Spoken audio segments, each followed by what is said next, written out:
Hello.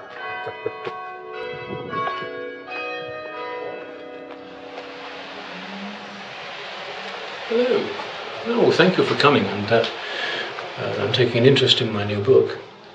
I thought we'd meet in this place to get away from modernity, because this building, like hundreds of others around the country, was already old in 1549 when the events of this story, the Devil's Chalice, takes place.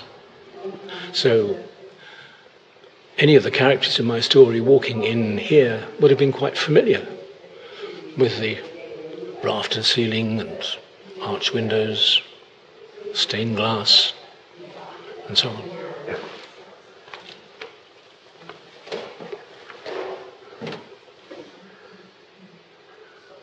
So then, about this story, Devil's Chalice.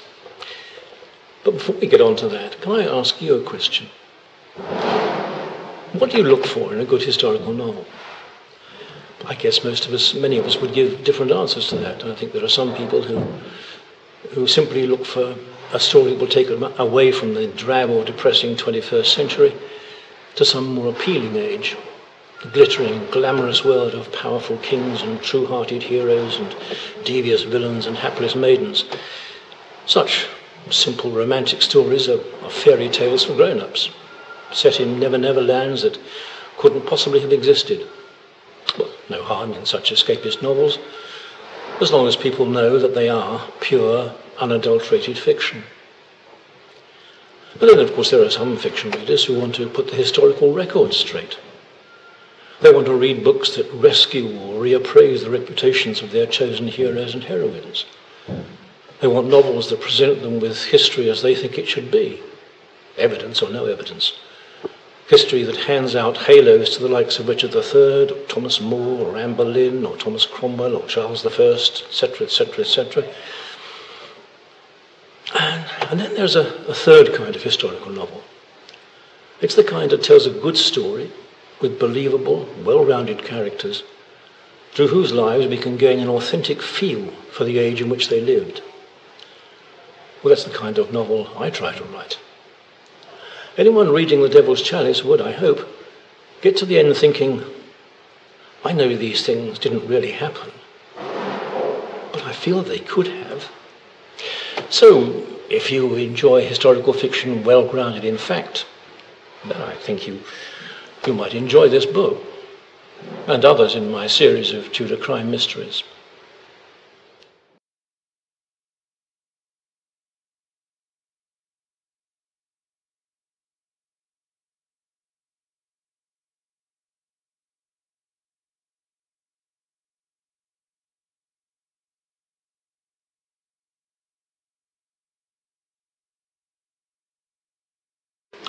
So, what's it all about?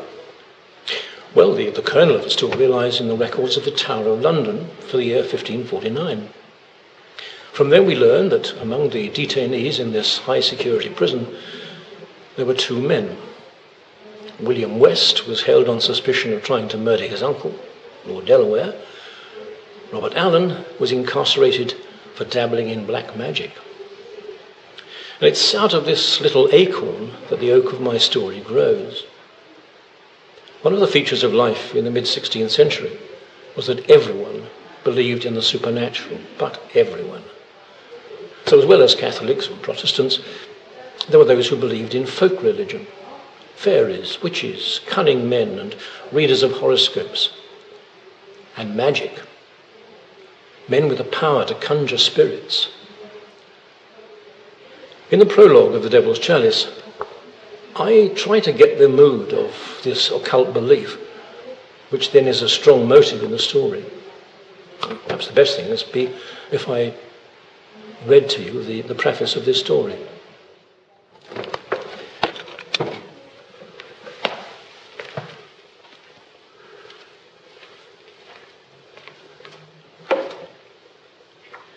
A man with no name was taken in a covered wagon. It was dusk before the wagon arrived at its destination. The destination with no name. The flaps were unlaced. The man stretched as the wagoner helped him down. It had been a long journey. Looking round, he was confronted by a massive stone wall, decayed and blotched with creeping ivy. Mounds of weed-robed rubble lay everywhere. From one, a horned devil glared stonily. A damp mist filtered down through the elms bordering the track. The man shivered. This way. His guide steered him along the wall to a heavy oak door, substantial, yet seeming too small for the massive masonry in which it was set. Within seconds of the wagoner's heavy knock, the door opened inwards. A whispered conversation, and then the man was ushered inside. The first thing he noticed was the smell. Acrid, smoking, yet mingled with an aromatic fragrance he couldn't identify. The chamber was small and seemed even smaller because of the cluttered objects strewn and piled everywhere. The only light came from 2 candles set on iron cricket sticks standing on a trestle table in the centre of the room. The flames were reflected in bottles and jars and a large glass alembic which had pride of place among the scattered tools, books, papers and potted plants crabbing the oaken surface. As the door closed behind him, the man peered into the surrounding gloom. To this moment he had felt no anxiety about his self-imposed mission, but now his heart raced with sudden panic. This alien space clamped him like a carpenter's hand vice. He started as something brushed against his leg. And glancing down, he saw a hooded crow hopping across the floor, trailing a silver chain. He stood motionless, left hand on his sword pommel, ears straining for any sound. None came, save the sputtering of the cheap candles. What creatures might lurk in those tomb-dark corners of the blackened rafters above? Had he perhaps been lured into a trap? Was this scholar, supposedly skilled in arcane studies, in reality a cutthroat with a novel way of luring victims into this choking hellhole? "Hello," he called. The word sounded like a croak. "Have you brought the money?" A voice came from behind him. The man spun round. The Magus was standing by the door, his features partially obscured by the man's own shadow thrown by the candles. The man could make out a thin face, below it an unkempt dark beard, above it a square cap such as clergy wore. All else was only a faint outline.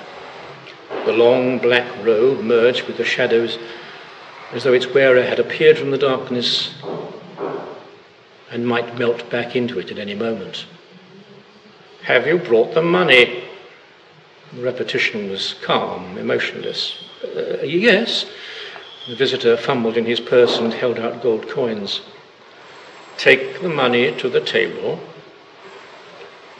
The man turned and let out a strangled cry, for there on the other side of the table stood the Magus. Not a breath before, he had been by the door. There had been no movement in the room, or so his senses told him, and yet... "Come, man, the money. We haven't all night." Trembling, the man advanced and let fall his fee upon the table. "Good. There is your potion." The Magus pointed with a short wand to a phial of violet liquid. The man stared at it. "You're sure it will work?" "It worked for the Bishop of Trier and the Elector of Brunswick. Why should it lose its potency for a mere English gentleman?" "Oh, I didn't mean to suggest..." "But you must employ it properly. The potion must be administered when the moon is in Cancer, and that will be 3 and 4 days hence. Be sure that the elixir is served in a silver chalice and swallowed at one draught. Once administered, you must say the Lord's Prayer and the Creed 3 times daily for 7 days." "I see. Yes, thank you." The man reached for the phial. Swiftly, the Magus covered it with his left hand. "One more thing is needful to conclude our business." He pressed the sharp point of his wand against the flesh between the man's thumb and forefinger. A swift jab drew blood. The man yelped and held the wound to his lips. What in the name? A simple precaution. The magus held out a clean kerchief. Wipe your hand with this. The man made no move to comply. There's trickery here. Poison on the cloth or some such devilry. The magus smiled. Devilry? No, 'tis to avoid devilry that I need this safeguard. Wipe your hand, you'll come to no harm. Cautiously the man dabbed the cut. The magus took the stained kerchief. Now I have your blood. I will know from it the moment you tell anyone of this meeting or in any way betray me. Why should I do any such thing? Oh, there are many who are enemies of the ancient ways. Someone might try to reach me through you. I have to protect myself in every way possible. If you should be persuaded to reveal to anyone what has passed between us today, well, let me just say that I would not want to send spirits to set a permanent lock upon your tongue. He held out the file. Now you'll be anxious to return to London. I wish you a safe journey. The man pouched his potion and turned towards the door, which was once more standing open. On the threshold, he thought of one question he had forgotten to ask. When he looked round, there was no sign of the magus.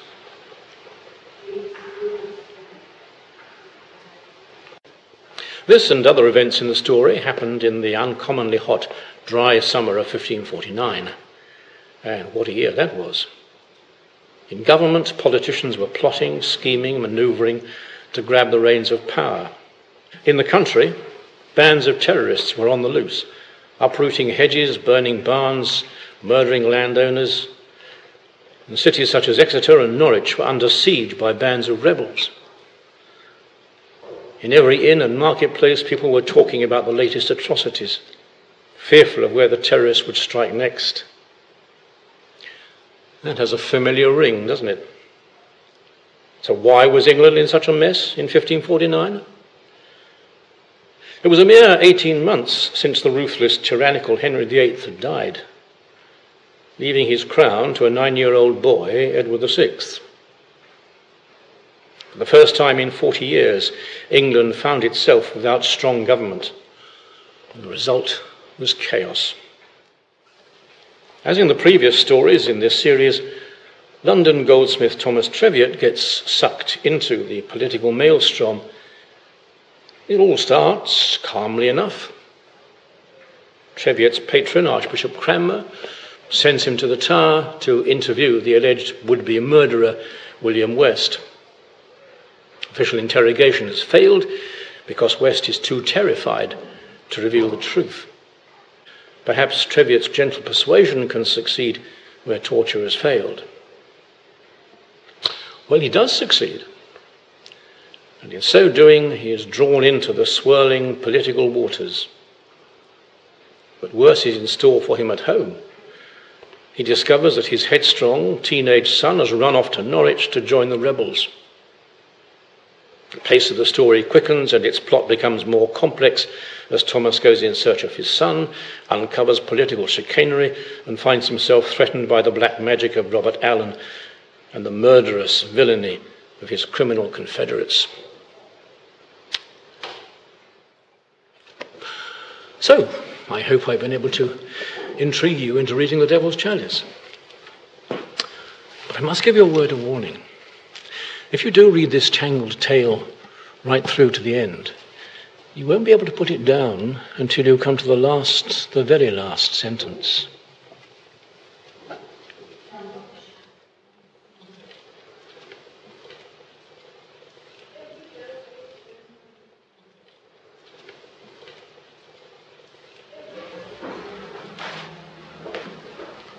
Well, it's been good to meet you, and thanks again for coming, but now if you'll excuse me, I must be off. I have another book to write.